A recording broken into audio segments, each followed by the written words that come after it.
اس کے بعد جو چیز رہ جاتی ہے کائنات میں وہ کیا ہے؟ اوشن آف ایمٹینس ہے. اس اوشن آف ایمٹینس سے پہلے بھی اگر آپ کہیں کہ جب یہ میٹر ختم ہو جائے گا، گریویٹی ختم ہو جائے گی، تو پھر وہی گریویٹی جس کے ختم ہونے سے پہلے خود گریویٹی ہی موت کی سبب بنے گی اس کائنات کی، وہ بلیک ہول ہے. اور بلیک ہول میں ساری چیزیں جائیں گی. اس کے اندر کو تو خیر ہم دیکھ بھی نہیں سکتے، اور تمام مادہ بلیک ہول میں جا کے اختتام پذیر ہوگا. اور یہ خود بلیک ہول بھی ایٹرنل نہیں ہے، وہ بھی پھر خاموش ہو جائے گا. اس کے نتیجے میں گلیکسیز ختم ہوئی، گلیکسیز کے نتیجے کے بعد بلیک ہول بھی ختم ہو جائے گا. اس کے بعد جو اوشن آف ایمٹینس آ گیا ہے، اور اس اوشن آف ایمٹینس کے لیے کے سامنے جو بات سامنے آ رہی ہے وہ ہے اذا البحار فجرت.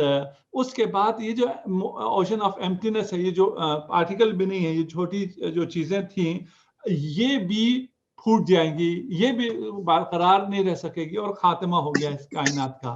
یہاں اگر اس طرح آپ لے کے آئیں تو یہ انتہائی خوبصورت ہے یہ 3 آیات کہ اذا السماء انفطرت، آسمان شگافتہ ہو جائے گا، کواکب انتصرت، بکھر جائیں گے. اس کے بعد کیوں بہار کی ذکر آیا؟ ویسے مجھے اس کو میرے لیے سوال تھا کہ آسمان اور ستاروں کے بعد پھر بہار، بہار تو اس سے پہلے ختم ہو جائے گا، زمین تو آسمان سے پہلے ہی ڈسٹرائے ہو جائے گی. تو یہ زمین میں اوشن کہاں سے آ گیا اور اس کا ذکر آخر میں کیسے آ گیا؟ تو یہ اوشن سے مراد یہ والا اوشن نہیں ہے، بلکہ ایک پوری کائنات اوشنز آف ایمٹینس بنے گی، اور وہ پھر بلبلے کی صورت میں وہ پھوٹ جائے گی. پھوٹنے کی وجہ سے سب چیزیں ختم ہو جائیں گی. اس کے بعد ان سب کے ختم ہونے کے بعد آپ نے اٹھنا ہے. کیوں؟ اس لیے کہ یہ کائنات ختم ہو گئی ہے، آپ کے لیے نئی کائنات وجود میں آ رہی ہے. اس نئی کائنات میں آپ کو اٹھا کے لے کے جایا جا رہا ہے. اذا القبور بعثرت، آپ کو پھر قبور سے اٹھایا جائے گا اور آپ کو قبریں اکھیڑ دی جائیں گی، آپ کو لے کے جایا جائے گا. یوم یخرجون من الاجساد، کوئی اور آیت ہے، اس سورہ کی آیت نہیں ہے. جس دن اجداس کو، لاشوں کو، بدن کو اٹھایا جائے گا اور وہ قبروں سے دوڑتے ہوئے نکلیں گی گویا وہ کسی نشانی کی طرف، سراعا کانہم نصب یوفضون، کہ کسی نشانی کی طرف وہ بھاگ کر جا رہے ہیں. اور کوئی نشانی ہوگی محشر کی جہاں تک یہ سارے نفوس جو ہیں یہ قبروں سے اٹھائی جائیں گی اور وہاں تک پہنچیں گی. علمت نفس ما قدمت واخرت، اس وقت انسان کو معلوم ہو جائے گا کہ اس نے آگے کیا بھیجا تھا اور پیچھے کیا چھوڑا تھا. یہ سب کچھ ہوگا. یہ ساری کائنات وجود میں آئی تیرے لیے، یہ کائنات چلی تیرے لیے، یہ کائنات ختم ہوگی تیرے لیے. اور تجھے یہ جو علم ابھی قرآن نازل ہو کر تجھے دے رہا ہے، اگر تو اس علم کو ابھی نہ لے تو اس دن تجھے یہ علم مل جائے گا. علمت نفس ما قدمت واخرت، لیکن اس دن پھر بہت دیر ہو چکی ہوگی. خدایا ہمیں ان لوگوں میں قرار دے جو آج جن کے دلوں میں ایمان آ جائے، جو آج قیامت کو درک کر سکیں، آج قیامت کی ہولناکیوں کو بھی، قیامت کی عظمت کو بھی، خالق کی رحمت کو بھی، اس رب کریم کو آج ہم درک کر سکیں، آج ہم محسوس کر سکیں، آج ہمیں علم ہو جائے. علمت نفس، اس دن تو سب کو معلوم ہو جائے گا، لیکن کاش ان آیات کی وجہ سے آج ہمیں علم ہو جائے ما قدمت و ما اخرت کا، کہ ہم نے کیا آگے بھیجا ہے، ہم نے کیا پیچھے چھوڑا ہے. اس کا اگر ہمیں آج علم ہو جائے، آج ہمیں احساس ہو جائے، اور آج ہم اس فکر میں آ جائے کہ ہم نے کچھ آگے بھیجنا ہے، کچھ ہم نے بعد میں آگے بھیجنا ہے. یہاں رہنے کی کوئی بات ہو ہی نہیں رہی ہے. جو یہاں رہ گیا اس نے تو ہوا ہو جانا ہے، اس نے تو ختم ہو جانا ہے. آپ پوری گلیکسیز کے ہی کیوں مالک نہ ہو، اس نے تو ختم ہو جانا ہے. آپ پوری زمین کے ہی کیوں نہ مالک ہو جائیں، اس نے تو ختم ہو جانا ہے. اس نے تو ہوا ہو جانا ہے، اس نے تو بکھر جانا ہے، اس نے باقی رہنا ہی نہیں. اس کی بات نہیں ہو رہی ہے. جو چیز رہ جائے گی اس کی بات ہو رہی ہے. رہے گا کیا؟ جو آپ اپنی زندگی میں پہلے بھی بیچ سکتے ہیں، اپنے بعد بھی بیچ سکتے ہیں. یہ مقدمت اور اخرت مختلف معنی ہوا ہے. ابھی جو ہم معنی کر رہے ہیں وہ یہ ہے کہ آپ نے آگے کیا بھیجا تھا اور پیچھے کیا چھوڑا تھا جو آپ کے لیے واپس آ رہا ہو اگلی دنیا میں، جہاں پر نفس کو علم ہونا ہے کہ میں پیچھے کیا چھوڑ کے آیا، اور وہ پیچھے چھوڑ کے وہی آیا جو کہ میرے پاس ابھی آ رہی ہیں. بہت عظیم آیات ہیں، انسان کو جھنجھوڑ دینے کے لیے کافی ہیں، اور وہ انسان پھر بھی خواب غفلت سے بیدار نہیں ہوتا. نَكْتُبُ مَا قَدَّمُوا وَآثَارَهُمْ، جو کچھ وہ پیچھے آگے بھیج دیتے ہیں اور پیچھے چھوڑ آتے ہیں، سورہ یاسین میں کہہ رہے ہیں، وہ ہم لکھتے ہیں. ابھی اگر ہم ان آیات سے اتنا ہم کر چکے ہوں کہ ہم نے کچھ آگے بھیجنا ہے، ایک اپنی زندگی میں ہم نے کوئی اعمال آگے بھیجنے ہیں اپنے سے پہلے، جہاں ہم نے پہنچنا ہے. یہ یونیورس تو باقی نہیں رہے گی، جس یونیورس میں باقی رہنے وہاں کچھ ہم بھجوا دیں، وہاں کچھ ہمارے پاس ہو اور ہم خود اپنی حیات میں بیچ کر جائیں. ایک دوسرا، ہم اپنے بات بھی جو ہم چھوڑ جائیں گے، یہاں چھوڑ جائیں گے، وہ ہمارے لیے کچھ سلسلہ یہاں سے بھی آتا رہے. اس کے لیے جو چیز ہمارے ہاں اتنی رائج نہیں ہے، اور ہم ایک چھوٹی سی مختصر سی جماعت یہاں بیٹھے ہوئے ہیں، تھوڑے سے لوگ، اور اس کے بعد آن لائن ہمیں سن لیتے ہیں. ہمیں اس سے غرض نہیں ہے کتنے ہیں. ہم اگر یہ بات کر سکیں، ہماری موت کے بعد یہ یونیورس، اتنی عظیم کائنات کو جب موت آ جانی ہے تو ہمیں موت آنا یہ تو یقینی ہے، اس میں تو کچھ شک نہیں ہے.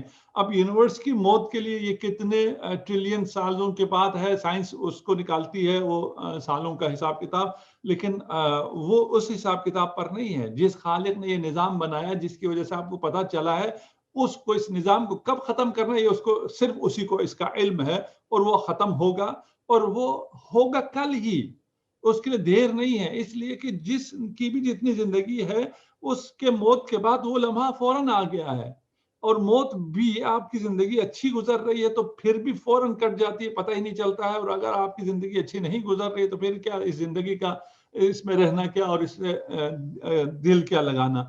اس لیے تو فوراً ختم ہو جانا ہے. یہ کل کی بات ہے، پتہ ہی نہیں چلے گا، اور اعلان ہو جائے گا فلاں صاحب مرحوم ہو گئے ہیں، فلاں صاحبہ مرحومہ ہو گئی ہیں، وہ دنیا سے چلی گئی ہیں، اور جو پیچھے ہم چھوڑ جائیں گے وہ 2-4 سال آپ کو یاد رکھیں گے. اس کے بعد فاتحہ بھی آپ کے لیے کوئی پڑھنے والا نہیں ہوگا. کرنا ایسا ہے کہ خود اپنا عاقبت اور اپنی اس دنیا کو یہاں سے آباد کر کے جانا ہے. ایک، اور جو کچھ چھوڑ کے جاتے ہیں، جو کچھ طرح کا ہم چھوڑ کے جاتے ہیں، اس میں سے 1/3 خدا نے ہمیں اس کا اختیار دیا ہوا ہے. اس کے علاوہ آپ اپنا پورا ترکہ راہ خیر میں، سبیل اللہ میں نہیں لگا سکتے، لیکن 1/3 کا آپ کو اختیار ہے کہ آپ وصیت کر جائیں اپنے 1/3 کے لیے، کہ آپ کا 1/3 کسی کار خیر میں لگ جائے. 1/3 سلس، جس کو 1/3 کو عربی میں سلس کہتے ہیں. آج یہ نیت کر لیں، بلکہ آج یہ وصیت کر لیں، ہم سب یہ وصیت کر لیں کہ میرا سلس جو ہے وہ فی سبیل اللہ، سلس و اموالی فی سبیل اللہ.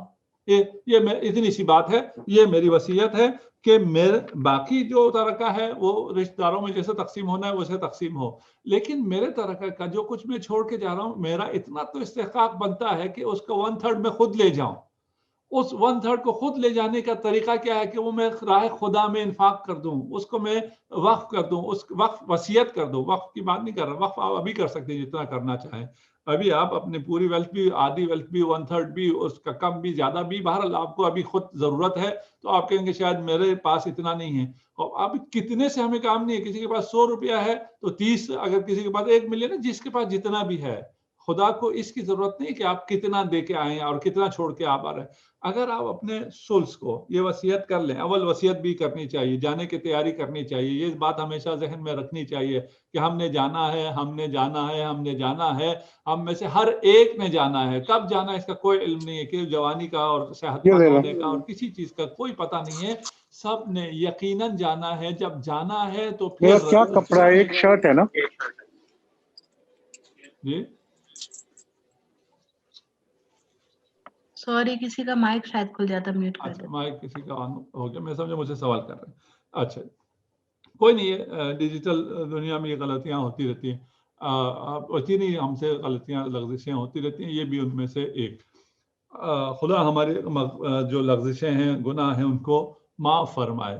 اور خدا معاف کرنے والا ہے، وہ غفور ہے، وہ کریم ہے، وہ رحیم ہے. اس نے معافی کا عام اعلان کر رکھا ہے کہ جو کچھ پہلے تم سے ہوا ہے اس کو میں معاف کرتا ہوں، ایک استغفار کے ذریعے. میں سلس اموالی فی سبیل اللہ، میرا 1/3 میرا 1/3 میرے بات راہ خدا میں ہے. اس کے لیے پھر یہ آپ لکھنا چاہتے ہیں لکھیں, اپنے پوری فیملی کو, جو بھی آپ کے وہ ہیں ان کو, جو جوان ہیں وہ بھی آئیں. کوئی کس کو کیا پتا کس نے کب جانا ہے, کسی کو معلوم نہیں ہے. کسی کے پاس بہت کم ہے وہ بھی وصیت کرے, کم از کم اس میں تو ہو کہ میں اپنے آئندہ کی فکر میں ہوں. میرا ثلث اموال جو ہے فی سبیل اللہ ہے. یہ 5 خوبصورت آیتیں, اور اس نے ہمیں بیدار کر دیا, جگا دیا, جھنجھوڑ دیا, ہمیں اپنی حقیقت سے اور ہماری پوری یونیورس کی حقیقت سے آگاہ کر دیا. اس کے بعد یہ خوبصورت ترین آیت آ رہی ہے, یا ایھا الانسان ما غرک بربک الکریم.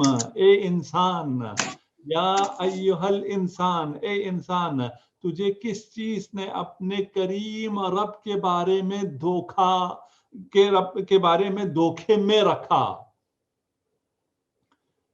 یا ایھا الانسان, یہ مجھ سے کہا جا رہا ہے. اپنے آپ کو, باقی انسانوں سے ہمیں کیا لینا, میں بیدار ہو جاؤں, میں اپنی فکر کروں اپنے حد تک کہ مجھے دھوکے میں ہوں اپنے رب کے بارے میں. قرآن کہہ رہا ہے یہ سب حقیقت سمجھانے کے بعد, تمہارا ویژن کلیئر کرنے کے بعد, کائنات کے بارے میں تمہاری ورلڈ ویو کو بالکل واضح کر دینے کے بعد, ایھا الانسان ما غرک بربک الکریم, وہ رب جو کہ کریم ہے, جو کہ رب ہے اور کریم ہے, لیکن تم اس کے بارے میں صحیح معرفت نہیں رکھتے, تم دھوکے میں. کس دھوکے میں, اس کا ذکر آئے گا. ابھی اس آیت کے 2-4 آیتیں ہم اس کو ایک ساتھ پڑھتے ہیں, پھر اس کی تفسیر میں آتے ہیں. الذی خلقک فسواک فعدلک, جس نے تجھے پیدا کیا, پھر تجھے راہ راست پر بنایا, پھر تجھے معتدل بنایا. فی ای صورت ما شاء رکبک, جس نے اور جس شکل میں چاہا تجھے جوڑ دیا, تجھے بہت خوبصورت سی شکل بھی دی ہے. اچھا, یہ 3 آیتیں ہو گئی. ان 3 آیتوں میں ایک تو یہ ہے کہ رب ہے, رب کریم بھی ہے, پروردگار ہے, اور وہ تیرا خالق بھی ہے. الذی خلقک, تیرا خالق ہے, تیرا پالنہار ہے, اور کریم ہے, محبت سے تجھے خلق کیا ہے, محبت سے تجھے پال رہا ہے. اور اس نے جو تجھے خلق کیا تو تجھے راہ راست کی ہدایت بھی کی ہے, تجھے قرآن عطا کیا ہے, تجھے اہل بیت عطا کیے ہیں. تجھ پر کتنا مہربان ہے یہ ذات, کتنی کریم ہستی ہے. تجھے خلق کیا, تیرا خالق ہے, تیرا پالنہار ہے, کریم ہے, تجھے ہدایت دی ہے. فعدلک, تجھے معتدل بنایا ہے. میں انشاءاللہ اس اعتدال کو بیان کروں گا آگے چل کے. فی ای صورت ما شاء رکبک, تجھے کتنی خوبصورت صورت دی ہے, کتنا خوبصورت, کتنا جمیل, کتنا حسین. اور اس حسن اور جمال کو عبادت کے لیے استعمال کرنے کے بجائے اگر ہم کہیں اور چلے جائیں. یا ایھا الانسان, اے انسان, اے ضمیر اور وجدان کے مالک انسان, بیدار ہو جا. اے عقل و شعور کے مالک انسان, بیدار ہو جا. ما غرک بربک الکریم, اس ذات کے بارے میں تجھے کس چیز نے دھوکے میں رکھا ہے. وہ تیرا رب ہے, تیرا مالک ہے, جس کے قبضے قدرت میں تیری جان ہے, تیرا ہر آن ہے, تو ہر آن اس کا محتاج ہے. وہ ہر آن تجھ تک فیض پہنچا رہا ہے, اپنا کرم پہنچا رہا ہے. اس کی بدولت تیری یہ طاقت ہے, تیری جوانی ہے, تیرا مال ہے, تیری اولاد ہے, تیرے پاس دنیا ہے, عزت ہے, اقتدار ہے. لیکن تو کس خیال میں ہے, تو کہاں جا رہا ہے. ربک الکریم, وہ رب جو صاحب احسان ہے, صاحب انعام ہے, جو لگاتار احسان کرتا جا رہا ہے, تیری ہر ضرورت پوری کر رہا ہے. تیری ہر ضرورت نہیں بلکہ ضرورت سے زیادہ تجھے نواز رہا ہے. کیوں؟ اس لیے کہ وہ کریم ہے. لیکن تو دھوکے میں ہے, تو اس کی طرف نہیں آ رہا ہے. وہ تجھے نجات دینا چاہتا ہے, وہ تجھے ہدایت دینا چاہتا ہے, تو اس سے منہ موڑ لیتا ہے. تو دھوکے میں ہے. تجھے کس نے یہ دھوکا دیا ہے کہ تو اس کریم ذات سے منہ موڑ لیتا ہے. وہ تجھے بلا رہا ہے, تو اس کی طرف نہیں جاتا. وہ کہتا ہے تو جو مانگ میں تجھے دینے کے لیے تیار ہوں. تو مانگتا نہیں ہے. وہ ضمانت دے رہا ہے, تو دعا کر, میں تجھے ہر چیز عنایت کروں گا. تو دعا کرنے نہیں آتا. وہ کہتا ہے میں تیرے ہر گناہ کو معاف کر دوں گا, تو معافی مانگ لے, تو استغفار کر لے. تو اس سے منہ موڑتا ہے. وہ تجھ سے محبت کرتا ہے, تو اس سے نفرت کرتا ہے. استغفر اللہ. کس دھوکے میں ہے یہ انسان. وہ تجھ پر احسان کرتا ہے، وہ تجھے ہدایت دیتا ہے، قرآن دیتا ہے، اہل بیت دیتا ہے، تو یہ ہدایت لینے سے انکاری ہے، تو قرآن سے دور جاتا ہے، تو نور سے انکار کر رہا ہے، وہ تجھے نور دے رہا ہے، تو ظلمات کی طرف بڑھ رہا ہے۔ صرف اتنا نہیں، تو اس پر ظلم بھی کرتا ہے، گستاخی بھی کرتا ہے، معصیت بھی کرتا ہے، تجھے کیا غلط فہمی ہے؟ وہ تجھے نعمتوں سے مالا مال کر رہا ہے، تو نافرمانی لگاتار کر رہا ہے، وہ ہلاکتوں سے بچانا چاہتا ہے، تو بغاوتوں پر آمادہ ہے، اور بغاوتوں میں تمہارا اضافہ ہی ہوتا جا رہا ہے، وہ ہر قسم کے خوف سے تجھے نجات دینا چاہتا ہے، اور تو گناہ کا ارتکاب کیے چلا جا رہا ہے۔ وہ تیری عزت اور توقیر کا خیال کر رہا ہے، تجھے جنت دینا چاہتا ہے، تجھے عزت دینا چاہتا ہے، تو اس کی ناقدری کرتا ہے۔ تجھے کس چیز نے دھوکے میں رکھا ہے؟ اس کریم ذات کے بارے میں وہ تیری توبہ قبول کرنے کے لیے حاضر ہے، تو توبہ کرنے کے لیے حاضر نہیں ہے۔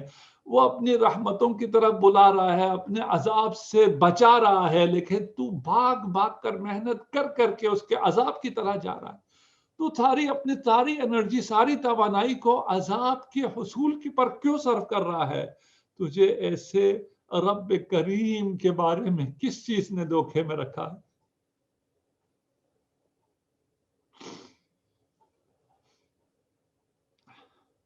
الذی خلقک، جو تیرا خالق بھی ہے۔ مشرکین سے بھی، ابھی ہم پڑھ کے آئے ہیں گزشتہ آیت میں 2 آیتیں پڑھ کے آئے ہیں، مشرکین سے پوچھیں کس نے تمہیں خلق کیا؟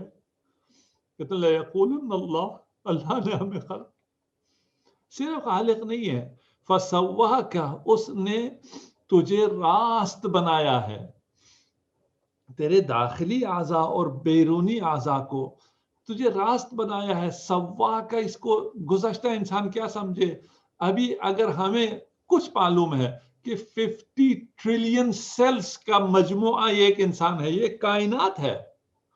یہ عام انسان، ایک عام بدن، ایک چھوٹا سا بدن نہیں ہے، حقیر بدن نہیں ہے، یہ پوری ایک کائنات ہے۔ 50 ٹریلین سیلز کو بیلنس کیا ہے، اس اعضاء کو مناسب انداز میں ایسے رکھا ہے کہ ان تمام 50 ٹریلین سیلز میں ہارمونی ہے، جس کی وجہ سے تیری زندگی گزرتی ہے۔ تو ان تمام باقی کائنات سے جسے تیرے لیے مسخر کیا ہے انجوائے کر سکتا ہے۔ فعدلک، اس نے کوئی ایسا عضو جو دوسرے عضو سے متصادم ہو، کوئی ایسا سیل جو دوسرے سیل سے متصادم ہو، کوئی ایسا ڈی این اے جو دوسرے سے متصادم ہو، ایسا نہیں ہے۔ محیر العقول، انسانی عقل دنگ رہ جاتی ہے، یہ جو بیلنس اور عدالت اس کائنات بدن میں اور پوری کائنات میں بھی جو عدالت قائم کیا ہے، ہر چیز اپنی جگہ متوازن ہے۔ اور پھر اس سب سے بڑھ کر اگر روح اور بدن، روح جو مجرد ہے، بدن جو مادہ ہے، ان دونوں میں ایسا اعتدال قائم کیا ہے کہ اس اعتدال کے مرکب پر سوال ہو کر تو تکامل کر سکتا ہے، اور کتنا بڑھ سکتا ہے، تو تقرب اللہ کی منازل کو طے کر سکتا ہے۔ فی ای صورت ما شاء رکبک،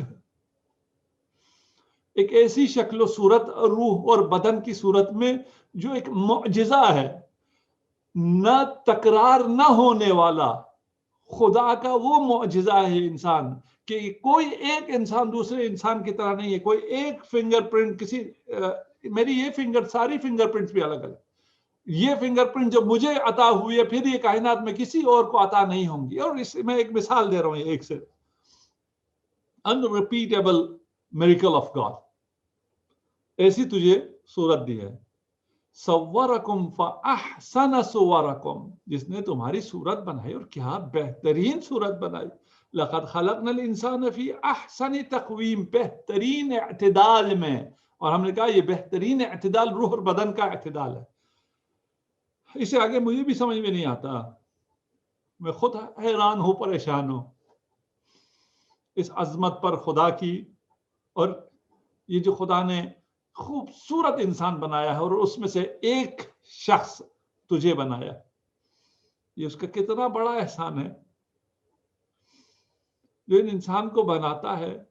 لیکن انسان کیا ہے؟ ما غرک بربک الکریم، تجھے کس چیز نے دھوکے میں رکھا ہوا ہے؟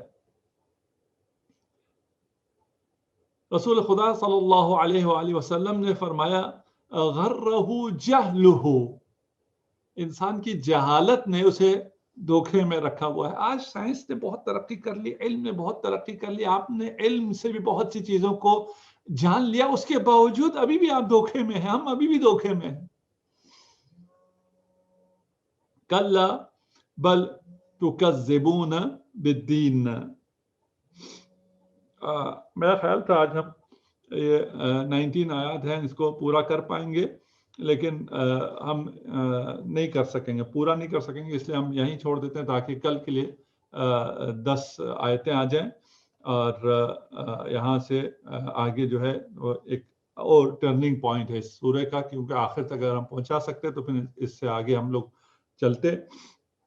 لیکن ابھی یہ ہے کہ ہم یہیں تک کرتے ہیں. اس میں اگر ہماری آنکھیں خدا کرے کھل جائے، خدا کرے ہم وہ بصیرت حاصل کر سکیں، اس یونیورس کو اس طرح دیکھ سکیں جس طرح خدا ہمیں دکھانا چاہ رہا ہے. اس آسمان اور پوری یونیورس سے لے کر بات کو آیا ہے تیرے نفس پر، اور تیرے نفس پر آ کر تجھے بیدار کرنا چاہ رہا ہے. کاش ہم بیدار ہو جائیں، کاش قرآن کی ان نورانیت سے، ان آیات سے ہم نور حاصل کر سکیں، ظلمتوں سے دور ہو سکیں. کلا بل تکذبون بالدین، ایسے ہم ان لوگوں میں سے نہ ہوں جو روز قیامت کو جھٹلاتے ہوں. ابھی سوال لیں گے اگر آپ کے سوال ہیں، نہیں تو مجھے ایک مجلس میں پہنچنا ہے تو میں آپ سے اجازت چاہوں گا.